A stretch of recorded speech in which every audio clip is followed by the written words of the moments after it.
저는 분양 상담사, 공인중개사, 그리고 LBA 법률중개사를 공부했고 자격증을 소유하고 있는 닉네임 마치입니다. 만나서 반갑고요. 오늘부터는 분양 상담사에 대해서도 자세하게 제가 좀 안내를 좀 해드릴 건데요. 20년 동안 그동안 수많은 일들이 많이 있었습니다. 제가 대행사를 차려서 소위 말해서 말아먹는 경우도 있었고요. 그 다음에 잘 돼서 돈을 버는 경우도 있었고, 잘 되는 경우도 있었고, 잘 되지 않았던 경우도 있습니다. 수많은 경험과 시행착오를 겪어서 지금 여기까지 왔는데요. 그러면 분양 상담사란 무엇인가를 먼저 궁금하신 분들이 있을 텐데, 매일에 분양 상담사가 무슨 일을 하고 얼마나 버는지에 대해서 굉장히 궁금해하시는 분들이 많더라고요. 외부에서 보면 굉장히 궁금해하실 텐데, 첫 번째로 분양 상담사는 분양 상담사를 이루려고 하면 첫째 시행사가 있고, 시행사는 말 그대로 그 사업을 운영하는 주체를 얘기하고요. 쉽게 말하면 땅 주인 비슷한 성격으로 보시면 됩니다. 두 번째는 시공사. 시공사는 건물을 지어주는 업체의 이름이죠. 현대건설, 삼성건설, 삼성중공 이렇게 많이 있지만 그것이 바로 이제 시공사라고 보시면 될 것 같고요. 여기서 나온 게 이제 분양 대행사입니다. 여기서 대행사가 이제 분양 대행사인데, 분양 대행사는 본부를 모집을 하고, 본부는 또 팀을 모집하고, 팀은 팀원들을 모집합니다. 저희가 처음에 들어가게 되면 팀원으로 들어가게 되는데요. 분양 상담사를 시작하는 방법은 그렇게 어렵지 않습니다. 진입장벽이 사실상 없다고 생각하시면 되는데, 이게 장점이자 단점이 될 수도 있습니다. 근데 저는 굉장히 큰 장점으로 보거든요. 왜 그러냐면 이건 보수하고도 상관이 있습니다. 무슨 얘기냐면 두 번째 물어보신 분들이 분양 상담사는 과연 어떤 일을 하는가? 모델하우스 내에서 고객을 유치하고 계약을 유치하는 그런 전반적인 일을 하는데요. 그러려고 하면 내가 고객한테 하는 사실상의 영업일이나 마찬가지입니다. 그러려고 하면 많은 지식, 그러니까 이제 그 상품에 대한 지식도 있어야 되지만 요거를 잘 헤아릴 수 있는 지혜도 사실 필요한 것이 바로 분양 상담사이기도 합니다. 아까 말했던 아무나 할 수 있는 이런 일이기 때문에 사실상 진입장벽이 없다고 말씀드렸잖아요. 그건 보수에 관련돼서 말씀드릴게요. 분양 상담사는 과연 얼마나 버는 것인가? 요거에 대해서 네 글자로 말하면 사실상 천차만별입니다. 잘 버는 사람은 수억대 이상을 벌러 가고요. 못 버는 사람은 굉장히 낮은 보수를 챙겨가기 합니다. 또는 이걸 백분율로 따지면요, 약 절반 정도는 어떤 현장에 투입이 됐을 경우에 절반 정도는 제로, 한 푼도 벌지 못하는 사람이 많습니다. 그 다음에 이제 그 절반에서 약 25%, 그 중에 또 절반은 본전 및 본전 이하의 영업을 한다.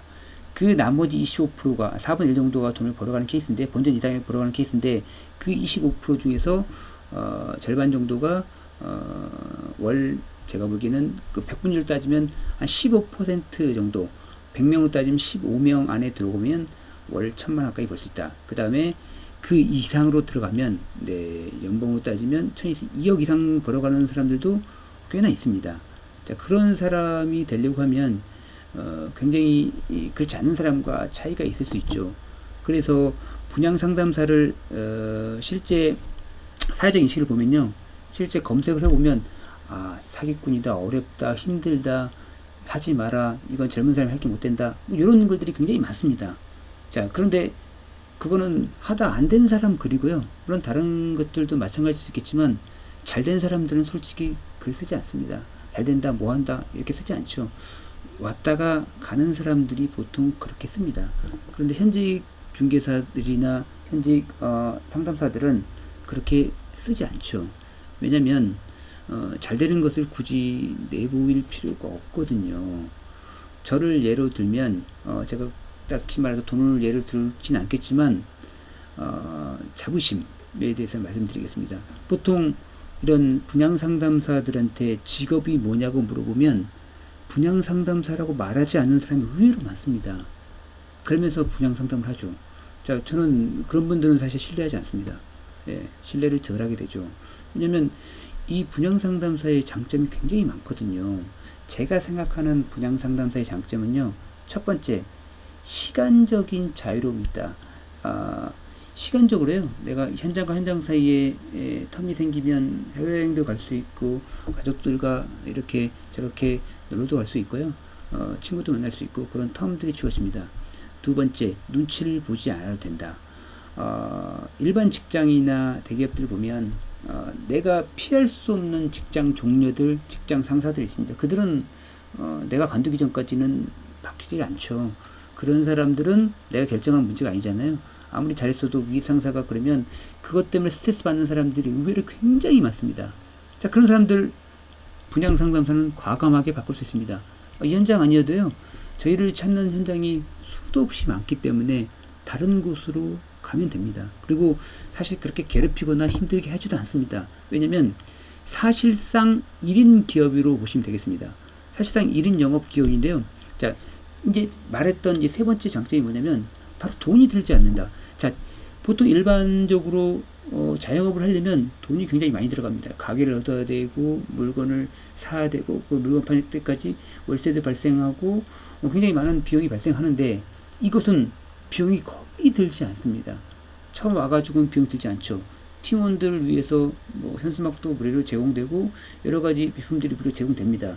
그것을 통해서 할 수가 있고요. 팀을 통해서 할 수가 있는데, 자, 그런 과정이 사실 쉽지만은 않지만 그래도 초기에는 비용이 들지 않는다. 네, 그게 맞습니다. 그래서 제가 여기서 핵심을 말씀드리고 싶은 건, 자, 인터넷 나와 있는 사람들, 이 힘들다, 어렵다, 굉장히 많고 젊은 사람이 할 게 못된다. 근데 저는 오히려 젊은 사람들 추천하고 싶습니다. 영업을 배우면, 제가 이 직업을 23살 때부터 사실상 했는데 군대 제대하자마자 했습니다. 그런데 지금도 하고 있잖아요. 20년 동안 하고 있는데 제가 가장 큰 장점으로 생각하는 것 중에 하나가, 영업을 배우면 기타 여러 가지 방면에 좋은 사람, 특히 저는 이 직업을 하면서 굉장히 부자들을 많이 만났습니다. 자, 부자들도, 제가 만난 부자들은 거의 대부분 다 땀으로 흘린 부자들입니다. 물론 화이트 칼라 부자들도 많이 만났죠. 그런데 땀으로 흘린 부자들이 보통 상가를 분양받고 오피스텔을 분양받고 아파트를 분양받습니다. 그런 사람들을 통해서, 그렇게 땀 흘려 흘린 부자들을 통해서 저 또한 많이 배우고 많이 성장했습니다. 자, 그런 사람들 우리가 일반 직장인이면 만날 수 있을까요? 주변 동료들만 만날 수 있죠. 항상 주변 동료들하고 술을 마셔야 되고 이런 대화를 해야 되는데요. 그렇지 않습니다. 이 영업은 수많은 사람들을 하루하루 다르게 만날 수 있습니다. 그들을 만나서 나를 돌아볼 수 있고요. 그들을 만나서 제가 항상 배웁니다. 20년 차인데도 불구하고 항상 그들을 만나면 겸손해지고 내가 또 노력해야겠다 생각이 듭니다. 제가 군대에서 제대하고 나서 이 직업을 선택하기 전에 깨달은 바가 있어서 책을 많이 봤는데요. 그 책 속 안에 사실 답이 있긴 하지만 그 책은 실행하지 않으면 답은 아닙니다. 그래서 제가 이 직업을 선택한 결정적인 원인은 영업을 해야겠다고 생각을 했어요. 그래서 처음 보험 영업 사원이 쓴 책을 봤는데, 자, 그 책을 보다가 문득 생각이 드는 게, 그러면 내가 가장 비싼 걸 파는 게 영업적으로 보수를 가장 많이 받겠다는 생각이 들더라고요. 그래서 선택한 게 이렇게 분양 상담사가 된 겁니다. 물론 초기에는 그게 그건지 모르고 갔었어요. 동대문이라는 곳에서 쇼핑몰에서도 분양을 하고 시작을 했었는데요. 그게 벌써 지금 20년이 됐는데 그 안에 수많은 그런 시행착오나 겪어왔지만, 중요한 건, 자, 그 직업을 통해서 제가 굉장히 직업적인 만족감도 가지고 있고, 제가 다시 23살로 다시 돌아간다고 할지라도 이 직업을 저는 또 선택할 겁니다. 그만큼 자부심이 있고 그만큼 돈을 벌 수 있는 큰 기초 틀이 없어도 다시 한번 제가 공부를 그렇게 잘하지 못했거든요. 그래서 선택할 수 있는 직업의 한계가 있는 게 사실입니다. 그런데 이런 영업을 통해서, 이런 분양 상담사를 통해서 제가 부족하다고 생각해서 공인중개사를 공부했고요. 그 자격증을 따고 나서도 그래도 부족한 것 같아서 세무를 공부했고요. 그래서 부족한 것 같아서 LBA 법률중개사를 공부했고요. 그것도 부족한 것 같아서 주택관리사까지 공부를 했습니다. 자, 제가 왜 멈추지 않고 계속 공부를 했냐면, 자, 지금 시대는 바야흐로 이제 고객을 우리가 계약을 하기 위해서는 이런 클로징이 필요한데 클로징을 할 때 클로징 가기 전에 이런 멘트를 할 때 가장 중요한 게 자기가 갖고 있는 여러 가지를 설명을 해야 되는데 단순히 그 상품 설명만 한다고 되는 시대는 아니거든요.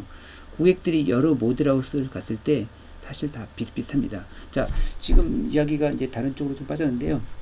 결론을 내리면 분양 상담사는 정말 좋은 직업이다. 큰 자본 없이 돈을 벌 수 있고 그 다음에 생각보다 크다. 자, 이거를 설명드릴게요. 이게 누군가를 편을 가르거나 그런 건 아니지만 제가 생각하는 이 분양 상담자에 대한 사회적 인식은 뱀과 용이 있다고 하면 뱀 쪽에 가깝습니다. 예, 누가 잘 알아듣지 않죠.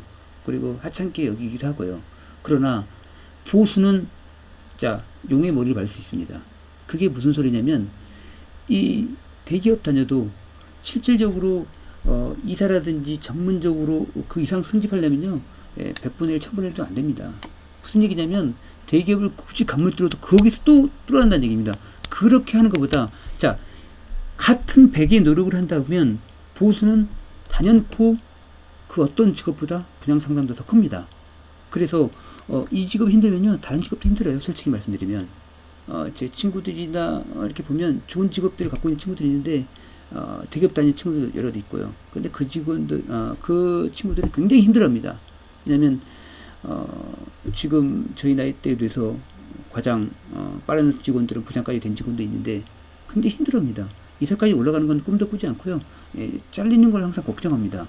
여기는 나이가 70 이 정도까지는요 최소한 할 수 있는 직업이고 저는 예전에 제가 팀장할 때 제 밑에 직원이 71살, 72살까지도 왔습니다. 예, 그런 직원도 있어요. 근데 그 직원이 계약을 제일 잘 샀어요. 그야말로 나이에 대해서 남녀노소 정말 제가 20살 때 했었지만 저보다 더 어린 친구도 있었어요. 고등학교 졸업하자 나온 19살 친구도 있었고요.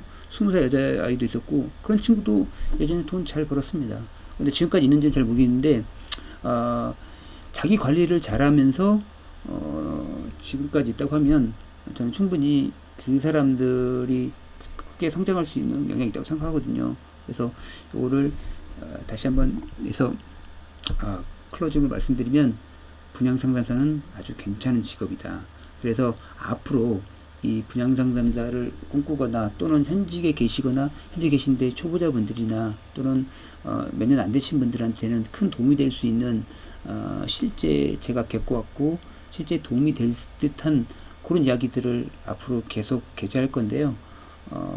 호응이 좋다고 하면 빠른 시간 내에 다시 2편, 3편을 계속해서 올릴 텐데 TM하는 요령도 있을 수도 있고 고객을 재방문하게 하는 요령, 그 다음에 클로징하는 요령, 그 다음에 TM 영업하는 요령 여러 가지가 있는데요.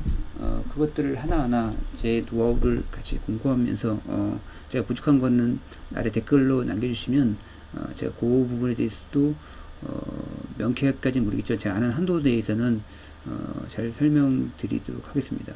그러면 다음 편에 또 뵙겠습니다. 네, 감사합니다.